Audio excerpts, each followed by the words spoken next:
নমস্কাৰ ছাত্ৰ ছাত্ৰীসকল মই ধৃতিস্মিতা মেম প্ৰত্যেককে স্বাগতম জনাইছো ষ্টুডেন্ট গাইডলৈ যোৱা ক্লাছত আমি নিয়ন্ত্ৰণ আৰু সমন্বয় চেপ্টাৰটিৰ পৰা কি এক নম্বৰীয়া কুৱেশ্যন আহিছে সেইখিনি আমি ডিসকাস কৰিলো আজিৰ ভিডিঅ'টোত আমি আলোচনা কৰিম 2 মাৰ্কছৰ অৰ্থাৎ 2 নম্বৰীয়া কুৱেশ্যন 2017 বৰ্ষৰ পৰা 2025 বৰ্ষলৈ কিমানখিনি আহিছে সেইখিনি আলোচনা কৰিম গতিকে পলম নকৰি ভিডিঅ'টো আৰম্ভ কৰো সকলোৱে ভিডিঅ'টো আৰম্ভণিৰ পৰা শেষলৈকে চাবা প্ৰথম প্ৰশ্নটো কি আহিছে চোৱা 2025 বৰ্ষত আহিছে উদ্ভিদৰ দুবিধ দেহ বৃদ্ধিকাৰক হৰমনৰ নাম লিখা চোৱা আমি প্ৰশ্নটো ভালদৰে পঢ়িহে লিখিব লাগিব ইয়াতে কি দিছে দেহ বৃদ্ধিকাৰক হৰমন এতিয়া চেপ্টাৰত তোমালোকে পাবা অক্সিন পাবা জিবাৰেলিন পাবা সাইটোকাইনিন পাবা আৰু লগতে এপসাইচিক এচিডো পাবা চাৰিটা হৰমন পাবা এতিয়া কিছুমানে কি কৰিব চাৰিওটা হৰমন লিখি থৈ আহিব কিন্তু তাৰে এটাই দেহ বৃদ্ধি নকৰে তাৰে এটাই উদ্ভিদৰ বৃদ্ধিত বাধাহে দিয়ে গতিকে তাৰ কাৰণে আমি ভালদৰে এইখিনি বস্তু জানিব লাগিব তোমালোকে যদি এমচিকিউ কেইটা ভালকে চাইছা তেনেহলে নিশ্চয় গম পাইছা কোনটোৱে উদ্ভিদৰ বৃদ্ধিত বাধা দিয়ে এতিয়া চোৱা দেহ বৃদ্ধি কৰা হৰমন হৈছে অক্সিন আৰু জিবাৰেলিন ঠিক আছে অক্সিন আৰু জিবাৰেলিন এতিয়া চোৱা অক্সিনৰ কাৰ্য আমাক লগতে সিহঁতক কাৰ্যও বৰ্ণনা কৰিবলৈ দিছে অক্সিনে কি কৰে অক্সিনে কোষটোৰ লম্বন ঘটুৱাই অৰ্থাৎ কোষটো দীঘল কৰে ঠিক আছে কোষটোৰ আকাৰ আকৃতি মানে কি কৰে আকাৰত দীঘল কৰে তাৰ পাছত কৈছে আলোকৰ দিশত বৃদ্ধি ঘটাই অৰ্থাৎ পোহৰ আলোক মানে কি পোহৰৰ দিশত গছজোপাৰ উদ্ভিদজোপাৰ বৃদ্ধি ঘটায় লগতে কাণ্ডৰো বৃদ্ধি হোৱাত সহায় কৰে তাৰ পাছত চোৱা তাৰ পাছত কি দিছে জিবাৰেলিনৰ কাৰ্য আৰু অক্সিনৰ কাৰ্য প্ৰায় একে জিবাৰেলিনে কি কৰে কাণ্ডৰ বৃদ্ধিত সহায় কৰে জিবাৰেলিনে কাণ্ডৰ বৃদ্ধিত সহায় কৰে ইয়াতে অক্সিন স্পেলিংটো ভুল হৈ আছে তোমালোকে শুদ্ধকে লিখিবা ঠিক আছে এতিয়া নেক্সট প্ৰশ্নটো কি আহিছে চোৱা দুবাৰ আহিছে 2025 বৰ্ষতো আহিছে 2022 বৰ্ষতো আহিছে প্ৰতীপ ধনুৰ সংজ্ঞা দিয়া প্ৰতীপ ধনু মানে কি হয় এতিয়া চোৱা তোমালোকে নিশ্চয় কি কৰিছা কেতিয়াবা আমি কি কৰো গৰম বস্তুত হাতখন লাগিলে তৎক্ষণাত অতৰাই আনো বা জুইত হাতখন লাগিলে তৎক্ষণাত অতৰাই আনো বেছি ঠাণ্ডা পালেও তৎক্ষণাত অতৰাই আনো এইবিলাক কি হয় এইবিলাক একোটা প্ৰতীপ ধনু যত আমাৰ চিন্তা কৰিবলৈ সময় নাথাকে উতলা পানীখিনি চুইছো লগালগ গুচাই আনিছো এক ছেকেণ্ডো নালাগে হয়নে তৎক্ষণাত হোৱা কাৰ্য এতিয়া চোৱা যেতিয়া কোনো উদ্দীপনাৰ প্ৰভাৱত স্নায়ুৰ সংকেত সংবেদী স্নায়ুৰে মেৰুদণ্ড আৰু মগজুলৈ যায় আৰু তাৰ পৰা প্ৰেৰক স্নায়ুৱে প্ৰতিক্ৰিয়া সৃষ্টি কৰে সেই পূৰ্ণ প্ৰথাকেই প্ৰতীপ ধনু বোলে মানে কি হয় চোৱা এতিয়া মই কি কৰিছো এইডাল ধৰি লোৱা কিবা এডাল গৰম ৰদ কিবা এডাল আছে হা মই কি কৰিছো এনেকে চুই দিছো চুই দিয়াৰ লগে লগে কি হল লগালগ মোক মগজুৱে কি কব ইয়াতে স্নায়ু কোষ আছে হয় নে স্নায়ু কোষে কি কব মোক স্নায়ুৱে কব যে নাই এইটো গৰম তই অতৰাই আন হাতখন স্নায়ুৱে কাক সংবেদ দিব আমাৰ মাংস পেশীক আৰু মাংস পেশীয়ে তেতিয়া কি কৰিব হাতখন অতৰাই আনিব এইটো যদি মই ধুনীয়াকে ছবিৰ সহায়ত দেখাও তোমালোকক এইটো চোৱা এয়া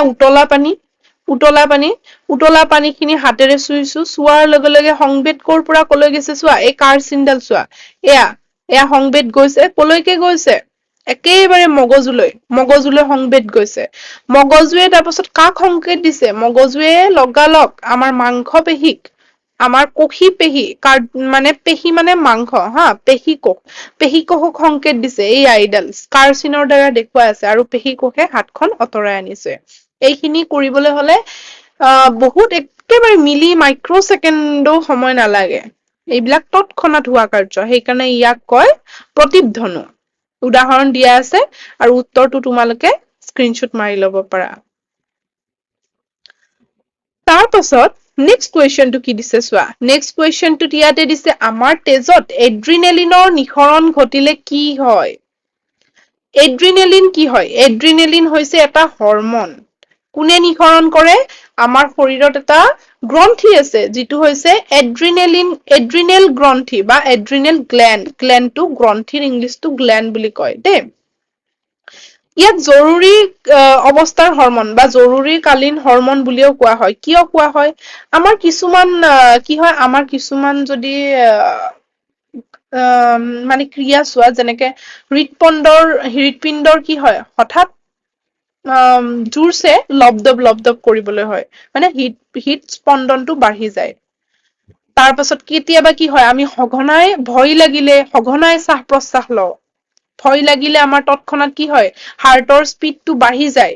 কিয় হয়? এইবিলাক কোনে কৰে? এইবিলাক কৰে এড্ৰিনেলিনে। মানে কিছুমান ধৰা আমাৰ কি হ'ল, ভয় লগা কাৰ্য হ'ল, হঠাৎ চক খাই উঠিলো। হয়নে? চক খাই উঠিলো বা কিবা হ'লে এনেকুৱা ক্ষেত্ৰত কি হয়, এনেকুৱা কাৰ্যবোৰ হয়। আৰু এইবিলাক নিয়ন্ত্ৰণ কৰে কোনে? এড্ৰিনেলিন হৰমনটোৱে। তাৰ পাছত চোৱা, কিয় কিছুমান ডায়েবেটিছ ৰোগীক ইনচুলিনৰ বেজি দি চিকিৎসা কৰা হয়? মই MCQত ধুনীয়াকে এইখিনি কথা বুজাই দিছিলো। যে ডায়েবেটিছ ৰোগী কি হয়? আমাৰ প্ৰথমতে চোৱা, আমাৰ এটা গ্ৰন্থি আছে, যিটো গ্ৰন্থিৰ নাম হৈছে আগ্নাশয় গ্ৰন্থি। আগ্নাশয় গ্ৰন্থি। আগ্নাশয় গ্ৰন্থিয়ে এটা হৰমন নিঃসৰণ কৰে, যিটোৰ নাম হৈছে ইনচুলিন। ইনচুলিন হৰমনটো কোনে নিঃসৰণ কৰে? আগ্নাশয় গ্ৰন্থিয়ে ইনচুলিন হৰমনটো নিঃসৰণ কৰে। ঠিক আছে? এতিয়া চোৱা, এই যিটো ইনচুলিন হৰমন, এই ইনচুলিন হৰমনটোৱে কি কৰে? আমাৰ শৰীৰত, আমাৰ তেজত থকা চেনিৰ পৰিমাণটো নিয়ন্ত্ৰণ কৰে। তাক বেছি হবলৈ নিদিয়ে, কম হবলৈও নিদিয়ে। এটা নিৰ্দিষ্ট পৰিমাণত সেইটো নিয়ন্ত্ৰণ কৰি ৰাখে।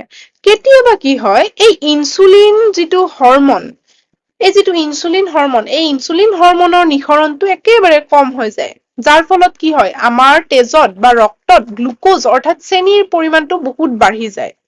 যাৰ ফলত আমাৰ এটা বেমাৰ হয়, যাক কয় ডায়েবেটিছ। এতিয়া সেইকাৰণে ডায়েবেটিছ হোৱা ৰোগীয়ে বাহিৰৰ পৰা ইনচুলিন লব লগা হয়। গতিকে এইটো আছিলে উত্তৰটি, তোমালোকে চাই লব পাৰা। এইবিলাক চব 2 মাৰ্কচত অহা কুৱেশ্যন। তাৰপাছত নেক্সটটো আছে, স্নায়ু পেশীৰ সংযোজন কি? সংযোজন মানে কি? মিলন। হয় নে নাই? এটা স্নায়ু আৰু আন এটা স্নায়ুৰ মাজত মিলন। শৰীৰৰ এটা অংশৰ পৰা আন এটা অংশলৈ স্নায়ুৱে কেনেদৰে প্ৰেৰণা প্ৰবাহিত কৰে? 2023 বৰ্ষত আহিছে। প্ৰথমতে চোৱা, স্নায়ু পেশীৰ সংযোজন হৈছে এটা স্নায়ু কোষৰ অংশ আন এটা স্নায়ু কোষৰ অংশৰ মাজত সংযোজন। ধৰি লোৱা, এইটো এটা স্নায়ু কোষ। ঠিক আছে? মোৰ আকাত হোৱা নাই, তোমালোকক ধুনীয়াকে মই ছবি এটা দেখুৱাই দি আছো। এইটো আঁকিবলৈ দিগদাৰ হৈছেতো। এইটো এটা স্নায়ু কোষ আৰু এইটোও এটা স্নায়ু কোষ। এইটো এটা স্নায়ু কোষ। এতিয়া চোৱা, এই স্নায়ু কোষটো আৰু এই স্নায়ু কোষটোৰ কি হৈছে? মিলন ঘটিছে। আৰু এইটোৱে হৈছে স্নায়ু পেশীৰ সংযোজন। এতিয়া আমাক কি সুধিছে যে স্নায়ুৱে কেনেকে মগজুলৈ প্ৰেৰণা পঠায়, অৰ্থাৎ কিবা এটা হলে আমাৰ প্ৰেৰণা বিলাক কেনেকে মগজুলৈ যায়। তাৰ কাৰণে আমি চাব লাগিব। হয় নে নাই? তাৰ কাৰণে যদি আমি ছবিটো চাওঁ, চোৱা। ইয়াতে মই ছবিটোত দেখাই দিছো। এইটো হৈছে স্নায়ু কোষ। স্নায়ু কোষটো আঁকিবলৈ দিয়ে দেই। এয়া যে বাহিৰত এনেকে ব্ৰাঞ্চ কেইডাল দেখিছা? এইকেইডাল, এয়া হৈছে ডেনড্ৰাইট। এয়া হৈছে ডেনড্ৰাইট। ডেনড্ৰাইট বুলি কয়। ডেনড্ৰাইটে কি কৰে? আমাৰ বাহিৰৰ পৰা চিগনেল বিলাক লৈ আনে। ঠিক আছে? চিগনেল বিলাক ক'ৰ পৰা কলৈ যায়? ডেনড্ৰাইটলৈ যায়। ডেনড্ৰাইটৰ পৰা কলৈ যায়? এইটো হৈছে তোমাৰ কোষ কেন্দ্ৰ দেই। তাৰ পাছত ডেনড্ৰাইটৰ পৰা কলৈ যায়? এনেকে একজনৰ মাজেৰে আহে। এইকেইটা দেখিছা নহয়? এয়া একজন। এইকেইটা হৈছে একজন। ইয়াৰ মাজেৰে এনেকে কি আহিব? চিগনেল বিলাক আহিব। তাৰ পাছত কলৈ যাব? একেবাৰে লাষ্টৰ অংশ, এয়া ইয়ালৈকে প্ৰবাহিত হব। হৈ পেলাই চাইনেপচ হৈ পেলাই আন এটা স্নায়ুলৈকে যাব। গৈ পেলাই সেই স্নায়ুটোৰ পৰা এনেকে গৈ কি হব? ফাইনেলি আমাৰ মগজুলৈ যাব। ধৰি লোৱা, তুমি চকুৰে দেখিছা। হয়নে? তুমি চকুৰে দেখিছা। এদিন মই ৰাস্তাৰে গৈ আছো, তোমালোকে মোক দেখিলা, দি পেলাই কলা, অ, ইগৰাকীচোন আমাৰ মেম, ধৃতিস্মিতা মেম। তাৰ পাছত তোমালোকে এতিয়া কি হল? চকুৰে তোমালোকে দেখা কামটোহে কৰিছা। মোক ধৃতিস্মিতা মেম বুলি কেনেকে চিনি পাইছা?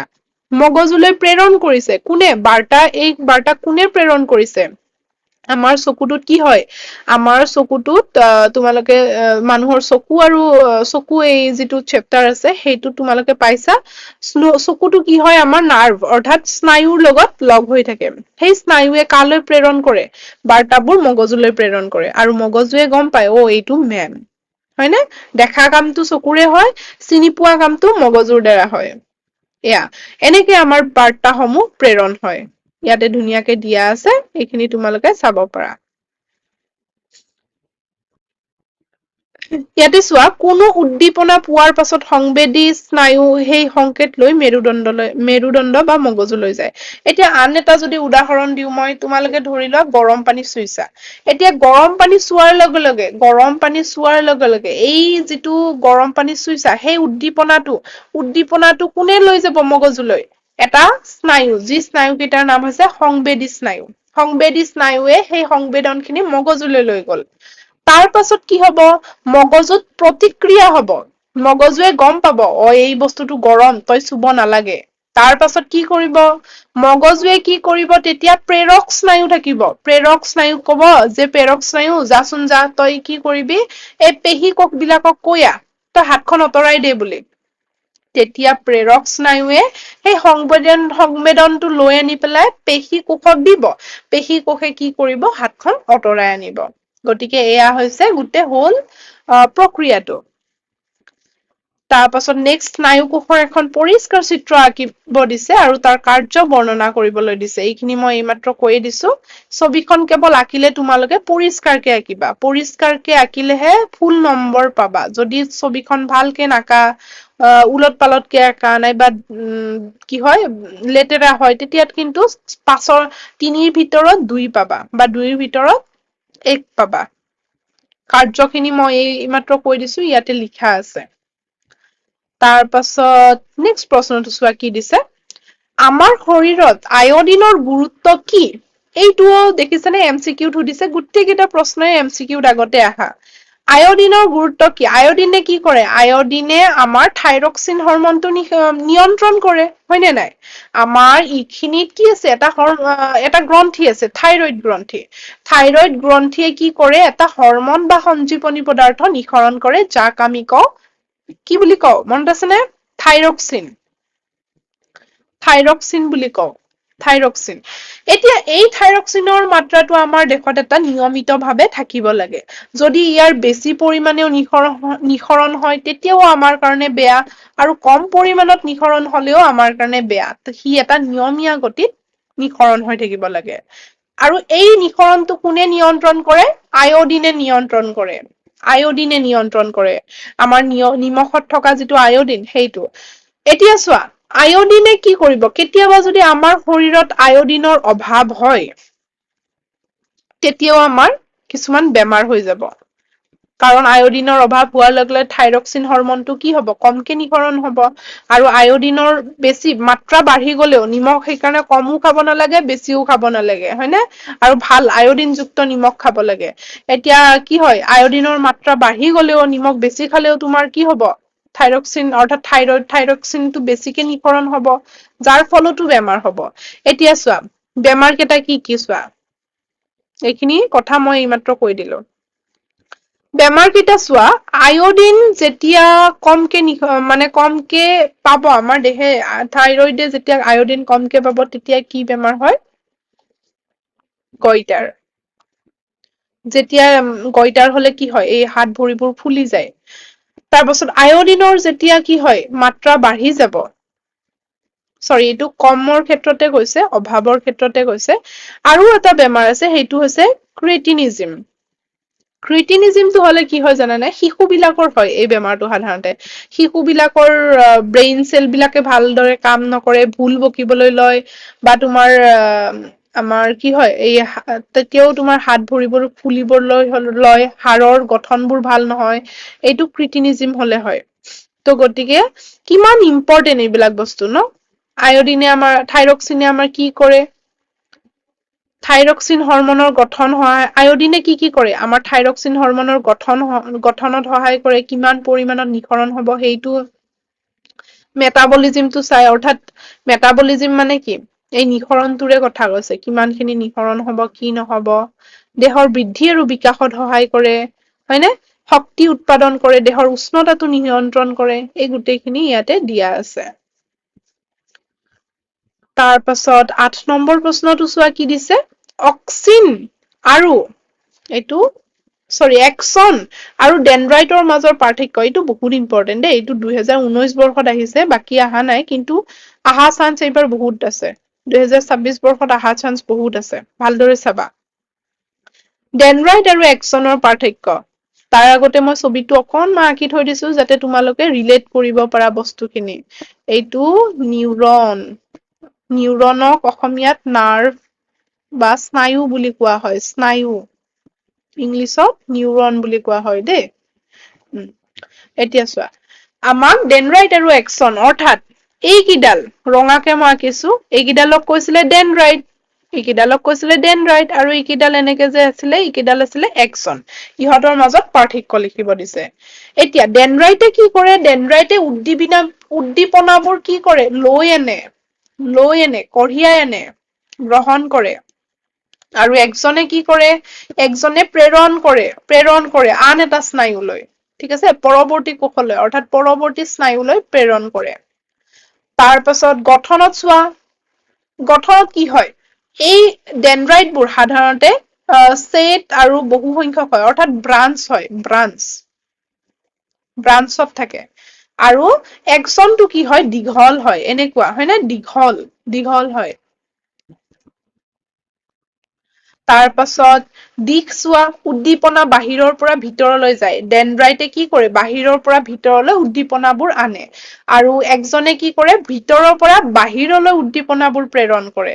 অৱস্থান কোষ কেন্দ্ৰৰ ওচৰত থাকে, অৰ্থাৎ ইয়াতে কি আছিলে, এইটো কোষ কেন্দ্ৰ, আৰু কোষ কেন্দ্ৰৰ ওচৰত কি আছে, ডেনড্ৰাইটবোৰ থাকে। আৰু কোষ দেশৰ পৰা দীঘলীয়াকৈ কোন প্ৰসাৰিত হয়, আমাৰ একচনবোৰ এনেকে প্ৰসাৰিত হয়। এইটো বহুতেই ইম্পৰ্টেন্ট, ধুনীয়াকে এইকেইটা স্ক্ৰীনশ্বট মাৰি ল'বা, আৰু তোমালোকে এইখিনি মুখস্থ কৰিবা। মুখস্থ কৰিবলগীয়া একো নাই, যদি ছবিটো জানা নিজে নিজে লিখিব পাৰিবা, আঁকিবও পাৰিবা। ইয়াতে 2টা পাৰ্থক্য সুধিছিলে, মই 4টা লিখি দিছো। ঠিক আছে, 4টা লিখি দিছো। নেক্সট যদি 3 মাৰ্কছতো কেতিয়াবা সোধে, তোমালোকে লিখিব পাৰিবা, আৰু পাৰিলে কিবা যদি বেলেগো পোৱা, এড কৰি দিবা। গতিকে এইখিনি কুৱেশ্যন, এতিয়ালৈকে আহা 2 মাৰ্কছৰ এইখিনি কুৱেশ্যন, তোমালোকে ভালদৰে চাবা। আৰু বস্তুখিনি ইয়াৰ পৰাই ঘূৰাই পকাই আহিব 2026 বৰ্ষতো। গতিকে বহুত বেছিয়ে ইম্পৰ্টেন্ট বুলি ক'ম মই। গোটেই কেইটা প্ৰশ্ন ভালদৰে লিখি লিখি চাবা, ইয়াতে উত্তৰ খিনি দিয়া আছে, লাগিলে বহীত টুকিও লবা। 3 নম্বৰীয়া কি কি প্ৰশ্ন আহিছে 2017 বৰ্ষৰ পৰা 2025 বৰ্ষলৈ। প্ৰথম প্ৰশ্নটো কি আহিছে চোৱা, ইয়াতে কৈছে উপযুক্তভাৱে চিহ্নিত কৰি স্নায়ু কোষ এটাৰ ছবি আঁকা। এইটো মই সদায় কৈ থাকো তোমালোকক, যে স্নায়ু কোষৰ চিত্ৰটো বহুত বেছি ইম্পৰ্টেন্ট, এইটো পৰীক্ষাত অহা বহুত বেছি সম্ভাৱনা থাকে। আৰু সুধিছে যে বৈদ্যুতিক প্ৰেৰণা কেনেদৰে সৃষ্টি হয়, আৰু এই প্ৰেৰণা কোন দিশত গতি কৰে, লিখা। এই প্ৰেৰণাবোৰে কি কাৰ্য কৰে। এতিয়া চোৱা, বৈদ্যুতিক প্ৰেৰণা কি হয়, প্ৰথমতেতো তোমালোকে এনেকে ধুনীয়াকে চিত্ৰটো আঁকি লবা। সদায় কওঁ যে নিট এণ্ড ক্লিন, পৰিষ্কাৰ পৰিচ্ছন্ন কৰিহে ছবিটো আঁকিবা। প্ৰথমতে যদি চোৱা, স্নায়ু কোষৰ কি কি আছে, ইয়াতে এই যে ব্ৰাঞ্চ বিলাক দেখিছা, এইবিলাক হৈছে ডেনড্ৰাইট, যিয়ে বৈদ্যুতিক প্ৰেৰণা বিলাক লৈ আহে। কলৈ লৈ আহে, আৰু কলৈ পঠাই দিয়ে, এইবিলাক লৈ আহি একজনলৈ পঠাই দিয়ে। এইখিনি মাজৰ এইখিনি যে দেখিছা, এইকেইটা হৈছে একজন। গতিকে বৈদ্যুতিক প্ৰেৰণা খিনি ডেনড্ৰাইটৰ দ্বাৰা একজনলৈ আহে। আৰু একজনৰ পৰা কৰলৈকে যায়, চাইনেপছলৈকে যায়, আৰু চাইনেপছৰ পৰা আন এটা নিউৰন বা অসমীয়াত কবলৈ গলে স্নায়ু কোষলৈ প্ৰেৰণ কৰি দিয়ে। আৰু এনেকে আমাৰ কি হয়, বৈদ্যুতিক প্ৰেৰণাবোৰ গতি কৰে, এটা নিউৰনৰ পৰা আন এটা নিউৰন। নিউৰনটোৰ অসমীয়াটো স্নায়ু কোষ হয় দেই। গতিকে ইয়াত এইখিনি কথাকে আছে, এইখিনি তোমালোকে ধুনীয়াকে চাই ল'বা দেই। দ্বিতীয় প্ৰশ্নটো কি আছে চোৱা, মস্তিষ্কৰ মুখ্য চিন্তা ভাৱনাৰ অংশ কোনটো? অৰ্থাৎ আমি যে চিন্তা ভাৱনা কৰো, এই যে গভীৰ চিন্তা, আমাৰ মনত যে গভীৰ চিন্তা যে পৰীক্ষাত কিমান নম্বৰ পাম, কি হব, কেনেকে লিখিম, এই যে চিন্তা ভাৱনাবোৰ কৰা তোমালোকে, কোনটো অংশত হৈ আছে এই চিন্তা ভাৱনাবোৰ? আৰু লগতে সুধিছে যিকোনো গোন্ধ কেনেদৰে নিৰ্ণয় কৰিব পাৰি? মাংস বনালে আমি যে গম পাওঁ আজি মাংসৰ আঞ্জা বনাইছে। তাৰ পাছত আকৌ কি হয়, দালি বনালেও আমি গম পাওঁ যে এইখন দালিৰ আঞ্জা। গতিকে আমি গোন্ধবিলাক কি কৰিব পাৰো, নিৰ্ণয় কৰিব পাৰো যে কোনটো কিহৰ গোন্ধ। এতিয়া সেইবিলাক কেনেকে নিৰ্ণয় কৰা হয় আহাচোন চাও আমি। প্ৰথমতে যদি চোৱা, মস্তিষ্কৰ মুখ্য চিন্তা ভাৱনাৰ অংশ হৈছে প্ৰমস্তিষ্ক। অৰ্থাৎ আমাৰ মস্তিষ্কটোক তিনিটা ভাগত ভাগ কৰিছে। আৰম্ভণিটো হৈছে প্ৰমস্তিষ্ক, মাজৰ খিনি মধ্য মস্তিষ্ক আৰু একেবাৰে পিছৰ খিনি পশ্চাৎ মস্তিষ্ক। এতিয়া চোৱা, আমি যিবিলাক চিন্তা হওক, স্মৃতি হওক, বুদ্ধি হওক, সিদ্ধান্ত গ্ৰহণ, এই সকলোবিলাক কাম কাৰ? প্ৰমস্তিষ্কৰ কাম। এতিয়া চোৱা, নেক্সট প্ৰশ্নটো সুধিছিলে যে গোন্ধ কেনেকে নিৰ্ণয় কৰিব পাৰো। তাৰ কাৰণে আমি চাব লাগিব যে আমাৰ যদি গোন্ধটোক কয় ঘ্ৰাণ বুলি, অকে? আমাৰ নাকত কি থাকে? ঘ্ৰাণগ্ৰাহী কোষ থাকে। নাকৰ ওচৰতে আমাৰ ইয়াতে এইখিনি মানত ঘ্ৰাণগ্ৰাহী কোষ থাকে। যেতিয়া আমি কিবা এটা গোন্ধ যাব, ধৰি লোৱা মাংস আঞ্জাখন বনাই আছে, সেই গোন্ধটো নাকেৰে গ'ল, তেতিয়া সেই গোন্ধটো কলৈ যাব? এই কোষটোলৈকে যাব, ঘ্ৰাণগ্ৰাহী কোষ। এই কোষটোৱে গোন্ধটো লৈ পেলাই কলৈকে পঠাই দিয়ে? স্নায়ুত আমাৰ আন কোষ থাকে যাৰ নাম হৈছে ঘ্ৰাণ স্নায়ু কোষ। আমাৰ মগজুত থাকে এই কোষকেইটা। মগজুত সেই কোষকেইটালৈকে পঠাই দিয়ে কোনে? ঘ্ৰাণগ্ৰাহী কোষে। তাৰ পাছত মগজুৱে যেতিয়া সেই গোন্ধখিনি পাব, চিনাক্ত কৰে, আচ্ছা আজি মাংসৰ আঞ্জা বনাইছে। গতিকে এনেদৰে আমি গোন্ধসমূহ চিনাক্ত কৰিব পাৰো। নেক্সট ৩ নম্বৰ প্ৰশ্নটো কি দিছে চোৱা, কিছুমান সংবেদনশীল উদ্ভিদৰ পাতৰ চলনৰ পৰিঘটনাটো আৰু কাণ্ডৰ কুমলীয়া আগৰ পোহৰৰ দিশত গতি কৰা পৰিঘটনাটোৰ মাজৰ পাৰ্থক্য। অৰ্থাৎ চোৱা, পাতৰ চলনৰ পৰিঘটনা মানে ইয়াতে কি কোৱা হৈছে? এই যে লাজুকী লতা, টাচ মি নট প্লেনটো, লাজুকী লতাটো আমি যেতিয়া চুই দিওঁ সেইটো কি হয়? সংকুচিত হৈ যায়, হয় নে? সংকুচিত হৈ যায়। গতিকে সেইটো, আৰু আনটো হৈছে এই যে কাণ্ডবিলাক, উদ্ভিদৰ কাণ্ডবিলাক কোনপিনে গতি কৰে? পোহৰৰ দিশত গতি কৰে। এই দুটাৰ মাজত মূল পাৰ্থক্য কি হয়? প্ৰথমতে আমি চাব লাগিব চলনৰ ক্ষেত্ৰত, যে এইটো হৈছে নাস্তিক চলন। অৰ্থাৎ ইয়াক কি হয়? চুই দিলে ই সংকুচিত হৈ যায়। দ্বিতীয়টো হৈছে ট্ৰপিক চলন, মানে এইটোত কি কৈছে যে পোহৰৰ দিশত কাণ্ডবোৰ আগবাঢ়ে। দ্বিতীয়টো কি দিছে চোৱা, উদ্দীপকৰ প্ৰকাৰ।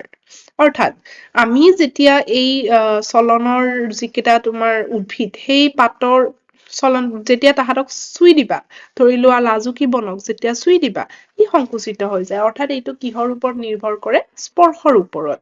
কিন্তু আনহাতে এইটো কিহৰ ওপৰত নিৰ্ভৰ কৰে? এইটো নিৰ্ভৰ কৰে পোহৰৰ দিশত। তাৰ পাছত হৰমনৰ ভূমিকা। প্ৰথমটোত হৰমনৰ ভূমিকা নাই, এইটোত অক্সিন হৰমনৰ ভূমিকা আছে। এই যে উদ্ভিদৰ কাণ্ডবোৰ কি হয়? পোহৰৰ দিশত আগবাঢ়ে। এইটোত কোনে ভূমিকা নিৰ্ভৰ কৰে? এইটোত হৰমন এটা আছে যাক কয় অক্সিন হৰমন। চতুৰ্থটো প্ৰশ্ন চোৱা, ইয়াতে কৈছে মানুহৰ মস্তিষ্কৰ অংশসমূহৰ নাম লিখা। মই অলপতে কলো মস্তিষ্কৰ তিনিটা অংশ কি কি?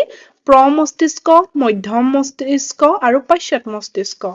প্ৰমস্তিষ্কৰ কাম ইয়াতে দিয়া আছে, চিন্তা, স্মৃতি, ইন্দ্ৰিয়ৰ নিয়ন্ত্ৰণ। ইন্দ্ৰিয় কি কি হয় তোমালোকে নিশ্চয় জানা। তাৰ পাছত আছে মধ্যম মস্তিষ্ক। মধ্যম মস্তিষ্কৰ কাম হৈছে দৃষ্টি আৰু শ্ৰাৱণৰ প্ৰতিৱৰ্ত।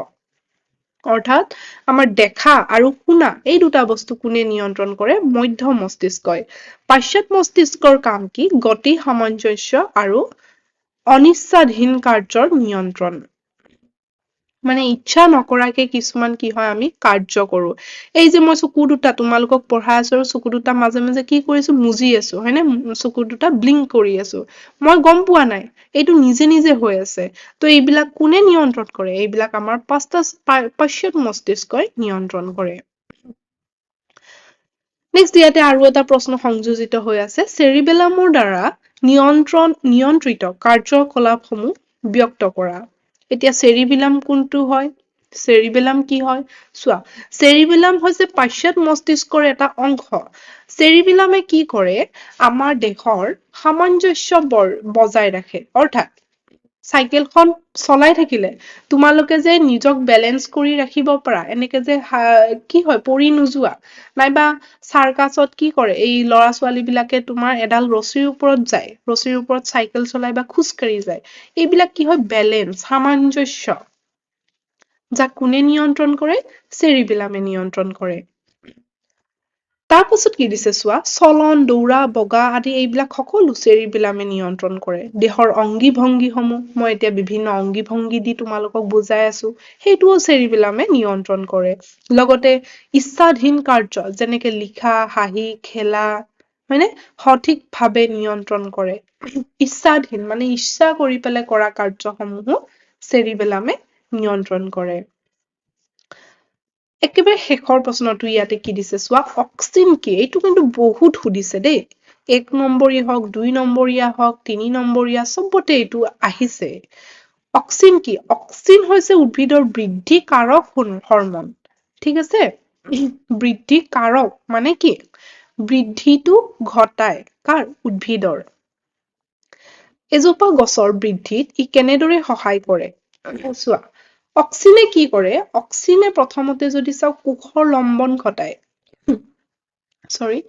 অৰ্থাৎ উদ্ভিদৰ কি থাকিব কোষ থাকিব আৰু সেই কোষবিলাক কি হয় লম্বন ঘটায় অৰ্থাৎ দীঘল কৰে তাৰ পাছত অক্সিনে দ্বিতীয়টো কাৰ্য কি কৰে যে উদ্ভিদৰ পোহৰৰ দিশত বৃদ্ধি ঘটায় তৃতীয়টো কি কৰিব মূল আৰু দণ্ডৰ বৃদ্ধি ঘটায় আৰু শেষত ফলৰ বৃদ্ধি আৰু বিকাশত সহায় কৰে এই সকলো বিলাক কাম হৈছে তোমাৰ অক্সিনৰ কাম বহুত ইম্পৰ্টেন্ট মনত ৰাখিবা এইখিনি আকৌ এটা প্ৰশ্ন আছে তোমালোকৰ হৰমন কি হয় উদ্ভিদৰ বৃদ্ধিত অৰিহণা যোগোৱা হৰমন বা সঞ্জীৱনী পদাৰ্থ এটাৰ উদাহৰণ দিয়া সংবেদী উদ্ভিদ এজোপাৰ পাতৰ চলন আৰু কাণ্ডই পোহৰৰ দিশত গতি কৰাৰ মাজৰ পাৰ্থক্য এইটো অলপতে পঢ়ি আহিছো 3 নম্বৰতে আহিছে দেখিছেনে একেই প্ৰশ্ন দুবাৰ আহিছে প্ৰথমতে চাও আমি হৰমন কি হয় হৰমন হৈছে দেহৰ বিশেষ কোষ বা গ্ৰন্থিৰ পৰা অতি সামান্য পৰিমাণত নিঃসৃত বা নিঃসৰণ হোৱা কিছুমান ৰাসায়নিক পদাৰ্থ অৰ্থাৎ আমাৰ দেহৰ যিবিলাক গ্ৰন্থি আছে এই গ্ৰন্থিসমূহে কিছুমান হৰমন বা সঞ্জীৱনী পদাৰ্থ নিঃসৰণ কৰে যিয়ে আমাৰ বিভিন্ন কাৰ্য যেনেকে বৃদ্ধি বিকাশ হয় নে নাই এইবিলাক আমাৰ নিয়ন্ত্ৰণ কৰি ৰাখে এতিয়া উদ্ভিদৰ বৃদ্ধিত অৰিহণা যোগোৱা হৰমন হৈছে অক্সিন অক্সিনৰ কাৰ্যটো চাব পাৰা তোমালোকে কোষৰ লম্বন ঘটোৱা কাণ্ড আৰু মূলৰ বৃদ্ধি ঘটোৱা পোহৰৰ দিশত গতি কৰা এই মাত্ৰ পঢ়ি আহিছো আমি একে একে প্ৰশ্নই কিমান বাৰ ওলোটাই পোলোটাই সুধি আছে তোমালোকক হয়নে আৰু এই পাৰ্থক্যটো এইমাত্ৰ চাইছো তোমালোকে এইখিনি স্ক্ৰীনশ্বট মাৰি ল'ব পাৰা গতিকে প্ৰশ্নসমূহ একে চব প্ৰশ্ন একে প্ৰশ্নই সুধিছে ইয়াতে বিশেষকে তোমাৰ কি সুধিছে উদ্ভিদৰ যিকেইটা হৰমন সেইকেইটা বহুত বাৰ সুধিছে সেইটো ভালদৰে চাবা তোমালোকে সেইটোৰ ওপৰত বহুখিনি প্ৰশ্ন আহিব আৰু লগতে নিউৰনৰ চিত্ৰটো তোমালোকে ভালদৰে চাবা আৰু ইয়াৰ কাৰ্যখিনি ভালদৰে চাবা মস্তিষ্কৰ অংশ চাবা এইকেইটাৰ পৰাই প্ৰশ্ন সুধি আছে গতিকে এয়াই আছিলে নিয়ন্ত্ৰণ আৰু সমন্বয়ৰ পৰা আজিলৈ যিমানখিনি প্ৰশ্ন আহিছিলে গোটেইখিনি গতিকে ইয়া ভালকে চোৱা আৰু এইবাৰ এই চেপ্টাৰটোৰ পৰা যাতে এটা প্ৰশ্নও ৰৈ নাযায় আমি নেক্সট ক্লাছত আকৌ নেক্সট চেপ্টাৰটো তোমালোকৰ ষ্টাৰ্ট কৰিম ভিডিঅ'টো চোৱাৰ বাবে ধন্যবাদ